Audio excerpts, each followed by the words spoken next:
Hello बच्चों, चलिए प्रश्न को देखते हैं। तो हमारा दिया गया प्रश्न क्या है कि शक्कर के 5% जलीय विलयन का हिमांक 273 केल्विन है। यदि शुद्ध जल का हिमांक 273.15 केल्विन है तो ग्लूकोज का 5% जलीय विलयन का हिमांक की गणना कीजिए। तो हमें क्या दिया गया, शक्कर के 5% जलीय विलयन का हिमांक कितना है हमारा 273 केल्विन, और शुद्ध जल का हिमांक कितना दे रखा है हमें 273.15 केल्विन। तो हमें क्या निकालना है, ग्लूकोज का विलयन है 5% जलीय विलयन है, तो हमें हिमांक की गणना करनी है विलयन के। तो हम सबसे पहले लिखेंगे हमारा मुख्य अवधारणा। तो मुख्य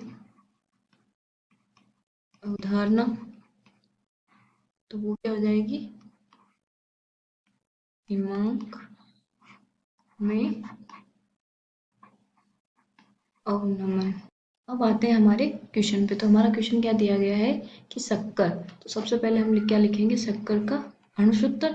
तो शक्कर को हम क्या बोल देते हैं हमारी रसायन भाषा में, सुक्रोज। तो सुक्रोज का हमारे पास अणुसूत्र क्या होगा, C12H22O11। तो मैं इसका अणुभार भी निकाल लेती हूँ यहाँ पे। अणुभार वो क्या हो जाएगा, 12 गुणा 12 प्लस 22 गुणा 1 प्लस 11 गुणा 16, ये कितना हो जाएगा 342 ग्राम यू। ठीक है, तो ये हो जाएगा हमारा अणुभार। अब हम देखेंगे कि हमें क्या दिया गया, हिमांक। तो हिमांक में अवनमन, हिमांक में अवनमन, नमन क्या होता है कि जब भी हमारा अवाष्पशील हम विलय जब मिलाते हैं तो क्या होता है कि विलयन का जो हिमांक होता है वो शुद्ध विलयन के हिमांक से कम होता है। तो उसी हिमांक में कमी को हम क्या बोल देते हैं, हिमांक में अवनमन। अब इस हिमांक में अवनमन को किस सूत्र के द्वारा हम प्रदर्शित करते हैं, डेल्टा टी एफ बराबर के एफ एम।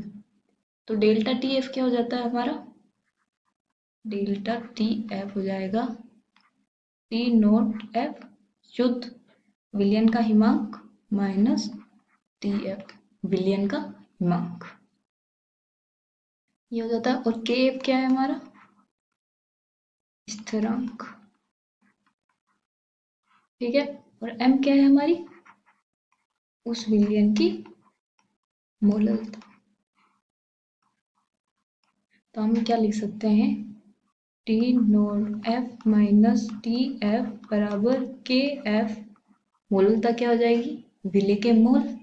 तो विलय के मोल दी गई मात्रा WB बटा मोलर द्रव्यमान गुणा, यहाँ क्या आएगा, विलायक। विलायक को क्या ले लेती हूँ मैं, WA, इसको मैं ग्राम में लूंगी तो ऊपर 1000 से गुणा कर दूंगी। ठीक है, तो ये है हमारा सूत्र। अब आते हैं हमारे क्वेश्चन पे। तो क्वेश्चन क्या दे रखा है कि शक्कर के 5% जलीय विलयन का हिमांक कितना है 271। तो इसमें क्या है 5% जलीय विलयन, इसका मतलब क्या है हमारा कि 5 ग्राम तो है हमारी शक्कर और प्लस 95 ग्राम है हमारा जल। ठीक है, तो हम पहला, तो अब हमें क्या दिया गया है कि इसका जलीय विलयन का हिमांक दे रखा है और शुद्ध जल का हिमांक भी दे रखा है। तो शुद्ध जल का हमारे पास क्या है, टी नोट एफ बराबर 273.15 किलो केल्विन, और टी विलयन का कितना है अवाष्पशील विलयन, तो उसका आ जाएगा 271 केल्विन। ठीक है, अब हम इसको क्या करेंगे, हमारे सूत्र में रखेंगे। तो सूत्र में रखेंगे तो क्या आ जाएगा, 273.15 माइनस 271 बराबर के एफ। मात्रा कितनी है हमारी विले की? 5 बट्टा मोलर द्रव्यमान 342 गुणा 1000 बट्टा ग्राम में मात्रा विलाई की।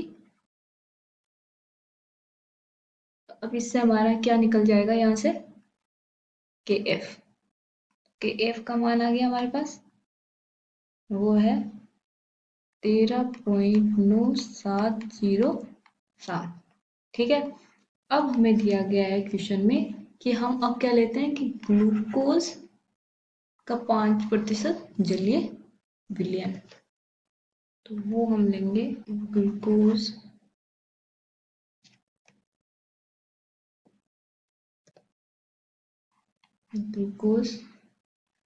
का 5% जलीय विलयन, तो वो क्या हो जाएगा हमारे पास? 5 ग्राम ग्लूकोज C6H12O6 होता है हमारा ग्लूकोज का अणुसूत्र, प्लस 95 ग्राम हमारा जल है। इसका अणुभार क्या हो जाएगा? अणुभार किसका? C6H12O6, 6 गुणा 12 प्लस 12 गुणा 1 प्लस 6 गुणा 16, तो ये कितना आ जाएगा? 180।